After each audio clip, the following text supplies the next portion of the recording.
Lisa Marie here, and I have something that has been weighing really super heavy on my heart, and I just really need to kind of share with you.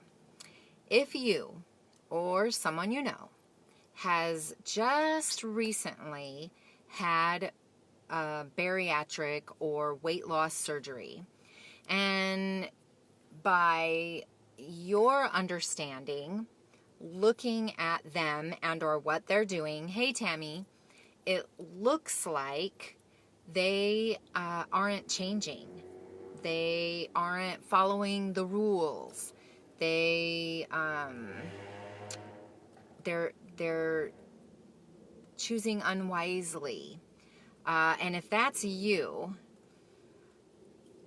not so happy Lisa Marie here. Kind of fussy Lisa Marie here. Um, you know, I was one. We all, I think, have said when we were really, really heavy and morbidly obese. We've all said the comment out loud. Why didn't someone tell me? Why didn't someone, befriend me and share these other truths with me? Why didn't somebody speak up? Blah, blah, blah. Really? Really? Would we have listened? I personally, unless I asked for somebody to do that, if somebody would have come up to me and said, hey, I noticed that you've just made a whole plate of very unhealthy choices. What are you thinking? Or can I help you make wiser choices? I probably would have said yes at the moment, and then I would have quietly, secretly, in private, eaten everything I originally had and then some because of the guilt and the shame and the whatever. So, kind of move that in. There's someone here in my office, and there's a couple of other people in my support groups and my world that I'm in. But there's someone here that this just happened to trigger, and this is what I want to share with you. If you've just had surgery, and I'm talking anywhere from 30 days or less, you have absolutely 1,000 million gazillion trillion % no reason whatsoever to be eating real, hard, whole, full foods. Period. Period. If you've just had surgery, especially in 2 weeks, which is something that this person, they've come back to work. It's been 2 weeks, 2.5 weeks now.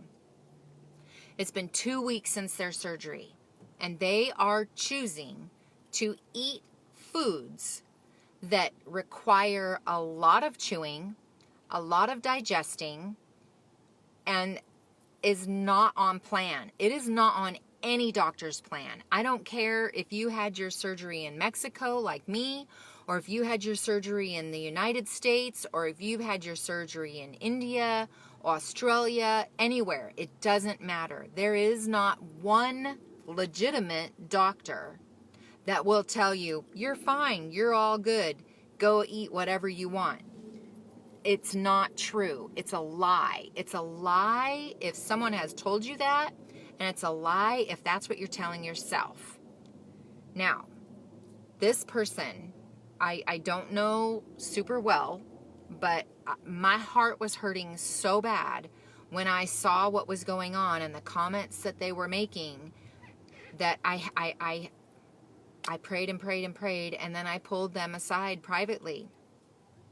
The thing is, in your first 6 months after surgery, your stomach and your innards and stuff are still trying to heal. You've got staples, you've got stitches, you've got either things are rerouted or cut and taken out. There's a lot inside there that needs to heal before you try shoving real full foods down inside it. This person has been able to eat like a whole slice of pizza, an actual whole bean and cheese burrito, They had other things like mac and cheese and potato. Well, the mashed potato was okay.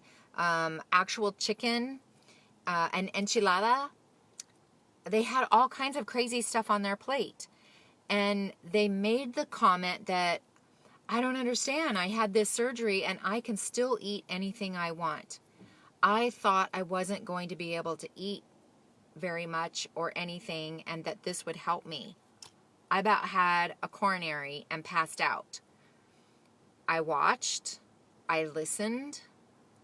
It was very hard, and I'm here to tell you that is so unhealthy, and it's such a mind thing. And not only, and I told her privately, I didn't tell her in front of anybody. I actually called her aside and asked when her next break was and took a break with her. Your innards are trying to heal, and you could do yourself damage. Things could slip a stitch or a staple. Things could get caught, and I just drew a blank on what it's called, but it's like crinking the hose and causing a crimp in a hose. So things that are supposed to go through like this are now, stuck right here. And she was like, nope, it all just slides right through. I don't feel a thing. And I'm like, oh gosh. Okay, so that is part of it too.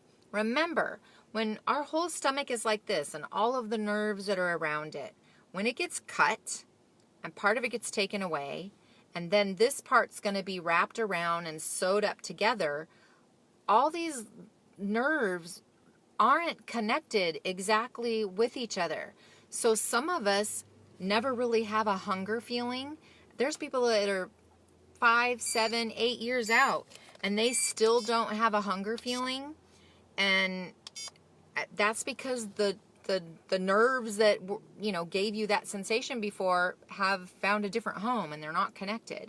Some people feel hungry all the time.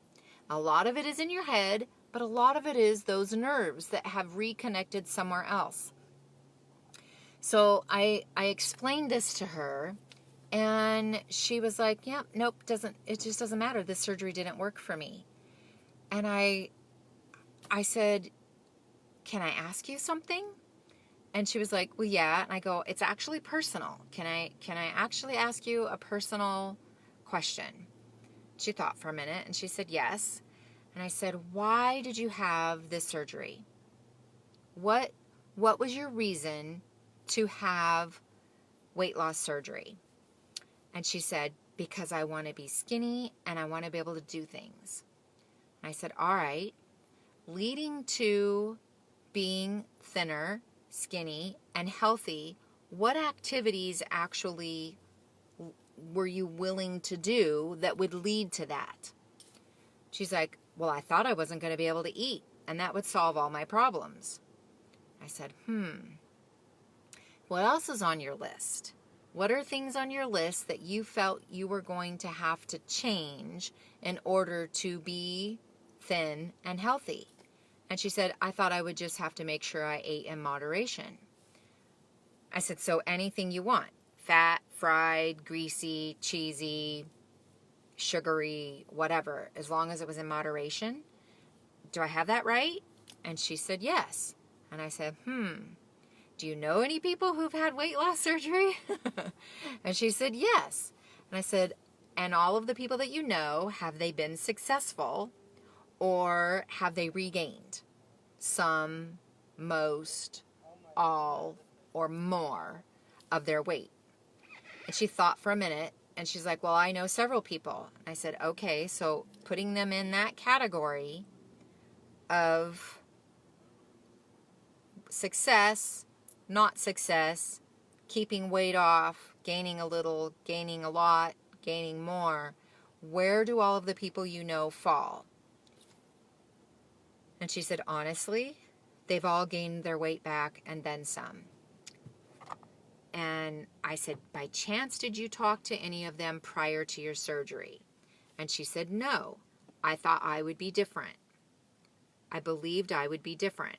And I said, okay, do you really want to be different? And she said, yes. And I said, no, really, truly, do you want to be different than these people that you know that you've talked to? And she said yes, and she started to cry. And I started to cry. And I said, okay, let's give you a different plan. What did your doctor tell you to do? What have they said? She said, well, it's all liquids right now. And I tried doing it before the surgery, and I actually couldn't do it every day like they said. I even cheated the night before, and the doctor still did the surgery on me. So I'm different. And I said, oh, girl, you are just you're trying to self-sabotage yourself. And if your heart really wants this new change, you're given a second chance at life. You need to quit sabotaging it. And she just looked at me and she was like, well, what can I do? I said, well, first of all, you've only been out of surgery for 2 weeks.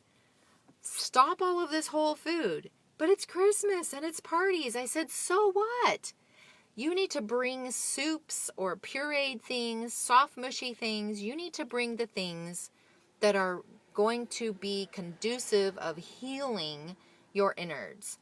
And then she said again, well, but I was able to eat that pizza, no problem. And I said, oh, but there is going to be a problem. There might not be the problem today, but it's going to show up. If not in a week or two, it's definitely going to show up in 6 months. Definitely. And she just kind of looked at me, half wanting this and half not, half confused and half clear.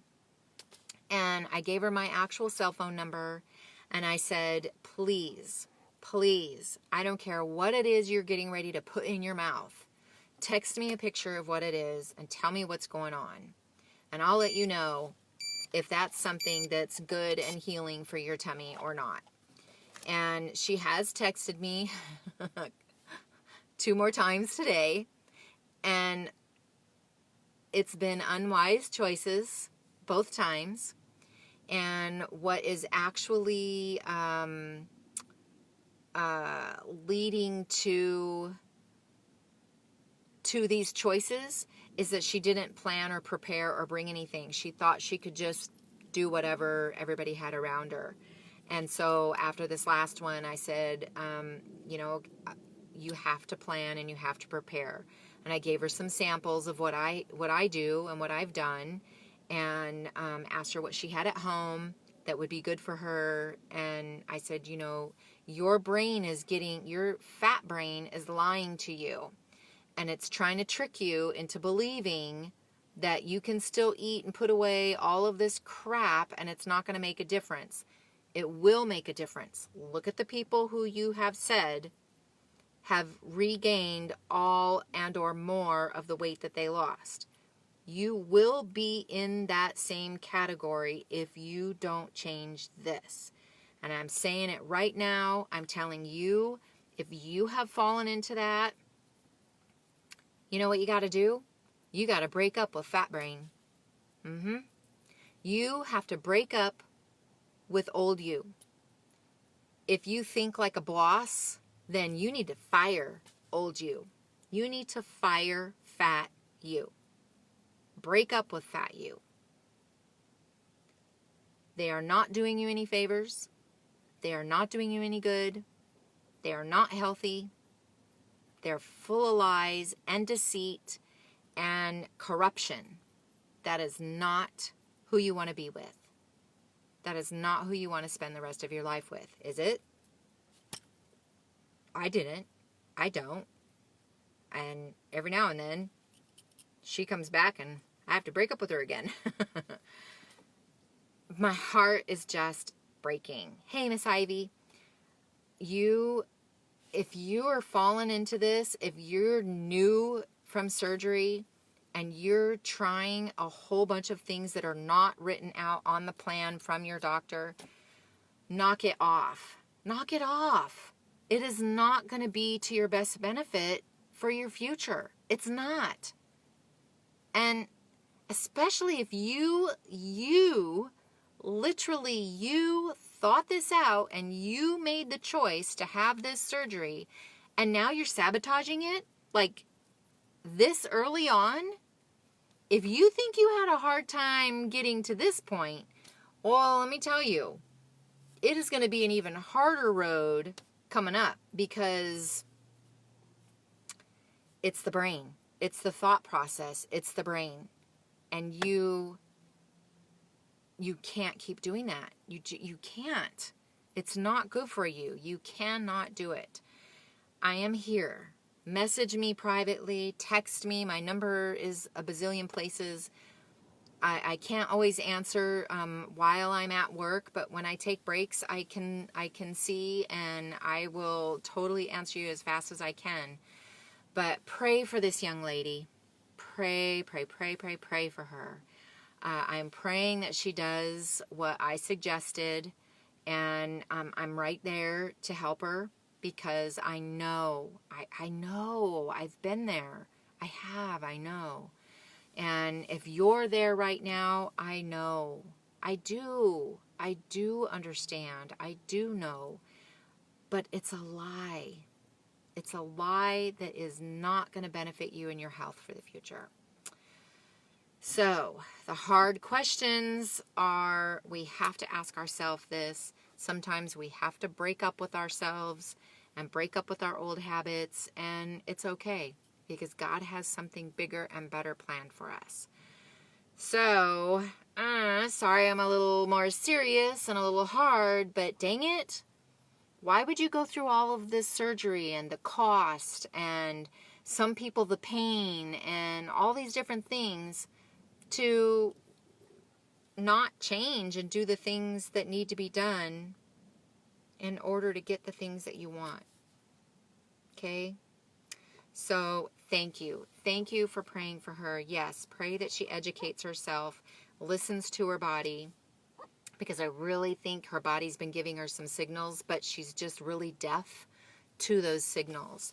So I am praying for her ears and her heart and her soul to open up for herself. So I love you all. Even if you're messing up, even if you've messed up like I have in the past, and even if you know someone who is doing this and your heart is just breaking for them, let me be the one, let me be the bad guy to say to that person right now, knock it off. Stop it. It is not going to get you where you want to be.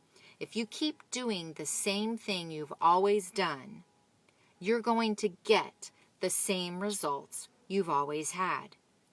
It's a simple fact of whatever, science.